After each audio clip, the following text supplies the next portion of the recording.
Ni shamba ambalo linatajwa kuwa na ukubwa wa ekari 3000 ambalo linatumiwa na wakulima wa kijiji cha Kilangari hapa wilaya ya Kilosa kwa ajili ya uzalishaji wa mbegu za mpunga. Hivi karibuni kumekuwepo na changamoto ya uvamizi wa ndege katika shamba hili na kusababisha wakulima wanaofanya kilimo cha mpunga kushindwa kuzalisha mbegu kwa wingi. Mwaka huu naona ndege bado zipo nyingi, taratibu za kuua hazijawezekana.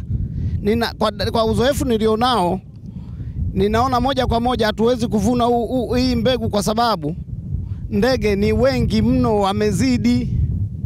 Sasa na kwa hali ya mwaka huu, kwa maana ya sehemu nyingi hawajavuna mpunga, maana yake mbegu hatutakuwa tumezalisha, hatutasambaza mbegu kwa sababu mbegu hizi zinategemewa mahala pengi. Ninaomba mamlaka husika ambayo inashughulika na masuala ya maliasili watusaidie kutupatia vibali ili wataalamu kwa maana ya mabwana shamba ya nini waingie kwa hifadhi kwa maana ya kuua hizi ndege. Ndege hizi haziishi kwenye miji ya watu, zinaishi hifadhi.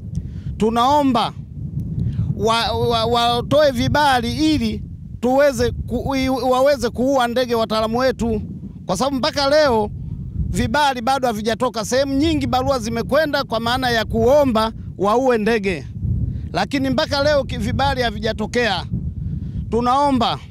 Tunamuomba waziri wa maliasili atusaidie jambo hili. Tunaomba ndugu Basha amkumbushe waziri wa maliasili jambo hili ili watu wake, watendaji wake watusaidie. Ndege wamekuwa ni wengi zaidi. Kwetu tunapata hadha. Kwetu tunaomba serikali itusaidie na hii hadha. Ndege ni wengi. Mchana tunalinda ndege, usiku tunalinda tembo. Kwetu tunaiomba serikali isimame ije tusaidie. Sisi kama wananchi tunapata shida vibaya mno. Tunamwomba Mheshimiwa Rais asimame kwa watendaji wake waje watusaidie. Hii hadhi imekuwa kubwa vibaya mno. Usiku hatulali tembo, mchana tunahamia ndege, mashamba mengi yanaliwa. Kwetu tunategemea njaa kuwa kali ndani ya kijiji chetu cha Kilangari. Kwetu tunaomba serikali tusaidie, hali imekuwa mbaya zaidi. Ndege wamekuwa wengi mno, lakini usiku tembo, yani ni kwamba tunalala kule mashambani, hatulali nyumbani. Kwa hiyo inatupelekea tuna maisha magumu sana. Tembo wamepelekea mpaka wamemuua mtu kwa mwaka huu, mtu kafa kwa ajili ya tembo, tunalalamika. Lakini viongozi tunaona wamekaa kimya, hawaji kutusaidia. Sasa hata hatuelewi tufanyeje. Sisi ambao wakulima wadogo mashambani huko, mipunga imeisha. Alafu tumechukua mikopo, tuna mwaka wa 3. Mikopo hatujui kwamba tutalipaje. Na nyumba zimeshaandikwa, nyumba inatakiwa ziondoke. Hatuna, yani hatutajii hata kuvuna hata kidogo. Na riba zimeongezeka, watoto wanahitaji wasome, kama sisi wengine ndio hivyo, tuna familia, inatakiwa familia zetu tusomeshe, lakini mazao ndo hamna, yameliwa na tembo. Sasa hata hatuelewi, labda tunaweza tukasema kwamba nyinyi waandishi wa habari mtusaidie, hata labda Mama Samia huko afanye msaada ili aje atusaidie sisi ili tujikamue na mahitaji yetu, maana kuna watoto wanasoma.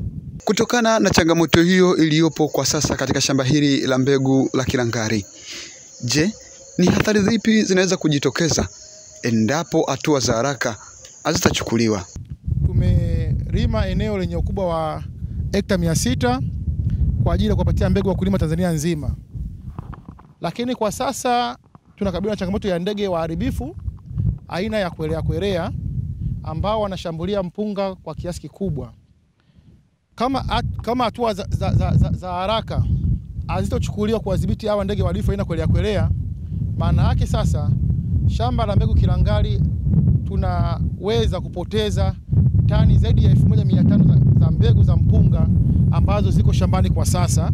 Na kama mnavyoziona mbegu zipo katika hali nzuri, lakini mida ya asubuhi na jioni kunakuwa na makundi makubwa sana ya ndege aina kwelea ambao sasa wanaweza kuharibu upatikanaji wa hizo tani 1500 za mbegu za mpunga. Je, ni nini hatima yao wakulima hawa? Na sasa hivi ni watoe wasiwasi wananchi kwamba kilichobaki sasa ni kwenda Kilosa. Taarifa tunazo, ndani ya muda mfupi wataalamu wetu watafika Kilosa kuhakikisha kwamba wanaokoa mazao ya wakulima wasiweze kushambuliwa na ndege hao.